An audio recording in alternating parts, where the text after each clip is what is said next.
Okay, ni yang chapter 3 from Charles Schwab. Yes, Charles Schwab. 3. Escape. The barn was very large. It was very old. It smelled of hay and it smelled of manure. It smelled of the perspiration of tired horses and the wonderful sweet breath of patient cows. It often had a sort of peaceful smell, as though nothing bad could happen ever again in the world. It smelled of grain and of harness dressing and of axle grease and of rubber boots and of new rope. And whenever the cat was given a fish head to eat, the barn would smell of fish. But mostly it smelled of hay, for there was always hay in the great loft up overhead, and there was always hay being pitched down to the cows and the horses and the sheep. The barn was pleasantly warm in winter, when the animals spent most of the time indoors, and it was pleasantly cool in summer when the big doors stood wide open to the breeze. The barn had stalls on the main floor for the horses, tie-ups on the main floor for the cows, a sheepfold down below for the sheep, a pig pen down below for Wilbur, and it was full of all sorts of things that you find in barns: ladders, grindstones, pitchforks, monkey wrenches, scythes, lawn mowers, snow shovels, axe handles, milk pails, water buckets, empty grain sacks, and rusty rat traps. It was a kind of barn that swallows like to build the nest in. It was a kind of barn that children like to play in, and the whole thing was owned by Fern's uncle, Mr. Homer L. Zuckerman. Vinaya? Wilbur's new home was in the lower part of the barn, directly underneath the cows. Mr. Zuckerman knew that the manure pile is a good place to keep a young pig.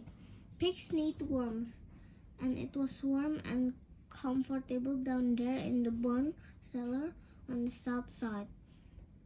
Fern came almost every day to visit him.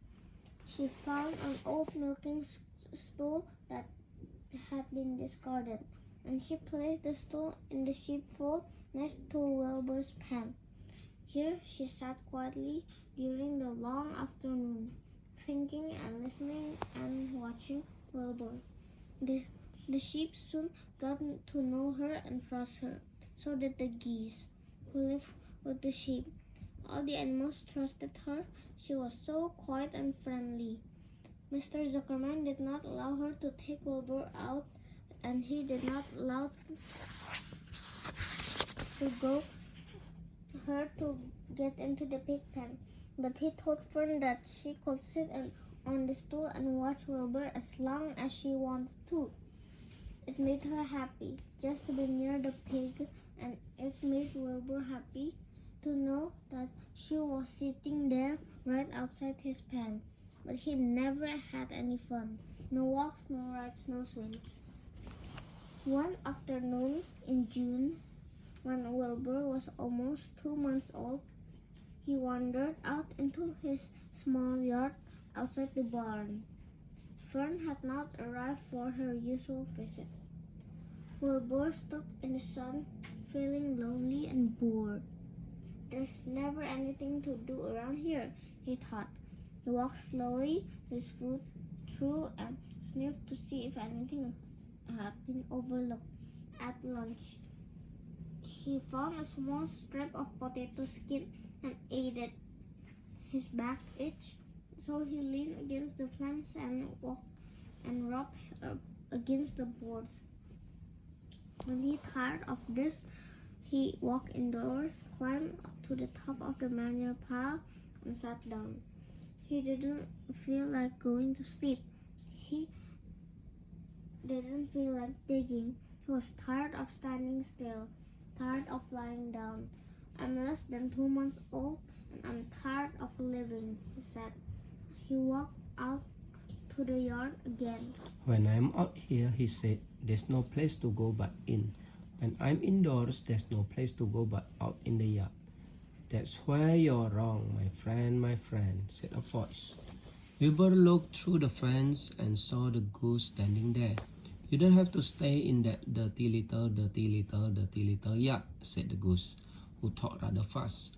One of the boats is loose. Push on it, push on it, and come on out. What? Said Wilbur. Say it slower.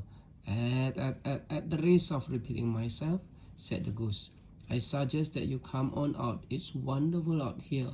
Did you say a boat was loose? That I did, said the goose. Wilbur walked up to the fence and saw that the goose was right. One boat was loose. He put his head down, shut his eyes, and pushed. The boat gave way. In a minute, he had squeezed through the fence and was standing in the long grass outside his yard. The goose chuckled. How does it feel to be free? She asked. I like it, said Wilbur. That is, I guess I like it. Actually, Wilbur felt queer to be outside his fence, with nothing between him and the big world. Where do you think I'd better go? Anywhere you like, said the goose. Go down through the orchard, root up the sod, go down through the garden, dig up the radishes, root up everything, eat grass, look for corn, no. For oats, run all over, skip and dance, jump and prance, go down through the orchard and stroll in the woods. The world is a wonderful place when you're young. I can see that, replied Wilbur. He gave a jump in the air, twirled, ran a few steps, stopped, looked all around, sniffed the smells of afternoon, and then set off walking down through the orchard. Pausing in the shade of an apple tree, he put his strong snout into the ground and began pushing, digging and rooting. He felt very happy. He had plowed up quite a piece of ground before anyone noticed him. Mrs. Zuckerman was the first to see him. She saw him from the kitchen window and she immediately shouted for the man. Homer, she cried, pigs out. Lurvy, pigs out. Homer, Lurvy, pigs out. He's down there under the apple tree. Now the trouble starts, thought Wilbur. Now I'll catch it. The goose heard the racket and she too started hollering. Run, run, run downhill. Make for the woods, she shouted to Wilbur. They'll never catch you in the woods. The cocker spaniel heard the commotion and he ran out from the barn to join the chase. Mr. Zuckerman heard and he came out of the machine shed where he was mending a tool. Lurvy, the hired man, heard noise and came up from the asparagus patch where he was pulling weeds. Everybody walked toward Wilbur and Wilbur didn't know what to do. The woods seemed a long way off and anyway, he had never been down there in the woods and wasn't sure he would like it. Get around behind him, Lurvy, said Mr. Zuckerman, and drive him toward the barn. And take it easy, don't rush him. I'll go and get a bucket of slops. Anaya? The news of Wilbur's escape spread rapidly among the animals on the place. Whenever any creature broke loose on Zuckerman's farm, the event was of great interest to the others. The goose shouted to the nearest cow that Wilbur was free, and soon all the cows knew. Then one of the cows told one of the sheep, and soon all the sheep knew. The lambs learned about it from their mothers. The horses in their stalls in the barn pricked up their ears. They heard the goose hollering, and soon the horses had caught on to what was happening. Wilbur's out, they said. Every animal stirred and lifted its head and became excited to know that one of his friends had got free and was no longer penned up or tied fast. Wilbur didn't know what to do or which way to run. It seemed as though everybody was after him. If this is what it's like to be free, he thought, I believe I'd rather be penned up in my own yard. The cocker spaniel was sneaking up on him from one side. Lurvy, the hired man, was sneaking up on him from the other side. Mrs. Zuckerman stood ready to head him off if he started for the garden. And now Mr. Zuckerman was coming down toward him, carrying a pail. This is really awful, thought Wilbur. Why doesn't Fern come? Began to cry. The goose took command and began to give orders. Don't just stand there, Wilbur. Dodge around, dodge about, cried the goose. skip around, run toward me, slip in and out, in and out, in and out. Make for the woods, twist and turn. The Cocker Spaniel sprang for Wilbur's hind leg. Wilbur jumped and ran. Lurvy reached out and grabbed. Mrs. Zuckerman screamed at Lurvy.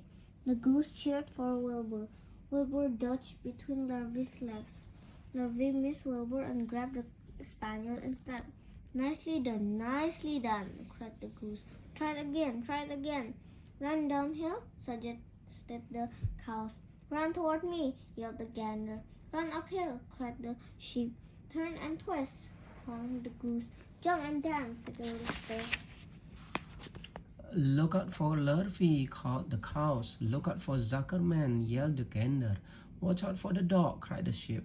Listen to me, screamed the goose. Poor Wilbur was dazed and frightened by this hullabaloo.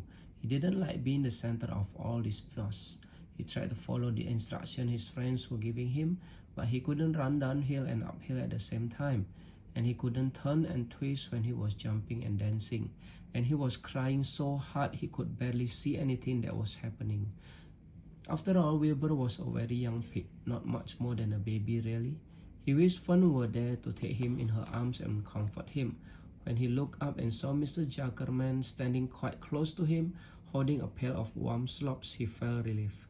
He lifted his nose and sniffed. The smell was delicious. Warm milk, potato skins, wet middlings, Kellogg's cornflakes, and a popover left from the Zuckerman's breakfast.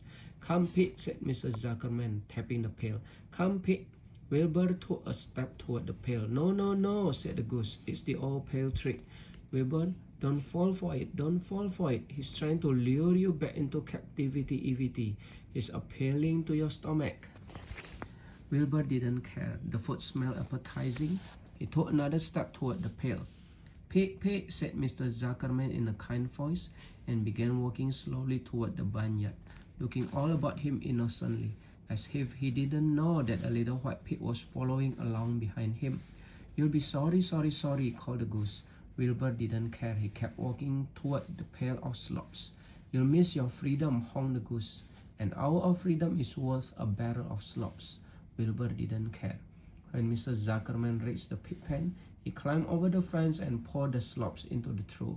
Then he pulled the loose board away from the fence, so that there was a wide hole for Wilbur to walk through. Reconsider, cried the goose. Wilbur paid no attention. He stepped through the fence into his yard. He walked to the trough and took a long drink of slops, sucking in the milk hungrily and chewing the popover. It was good to be home again. While Wilbur ate, Lurvy fetched a hammer and some 8 penny nails and nailed the board in place. Then he and Mr. Zuckerman leaned lazily on the fence, and Mr. Zuckerman scratched Wilbur's back with a stick. He's quite a pig, said Lurvy. Yes, he'll make a good pig, said Mr. Zuckerman. Wilbur heard the words of praise. He felt the warm milk inside his stomach. He felt the pleasant rubbing of the stick along his itchy back. He felt peaceful and happy and sleepy. It had been a tiring afternoon. It was still only about 4 o'clock, but Wilbur was ready for bed. I'm really too young to go out into the world alone, he thought as he lay down.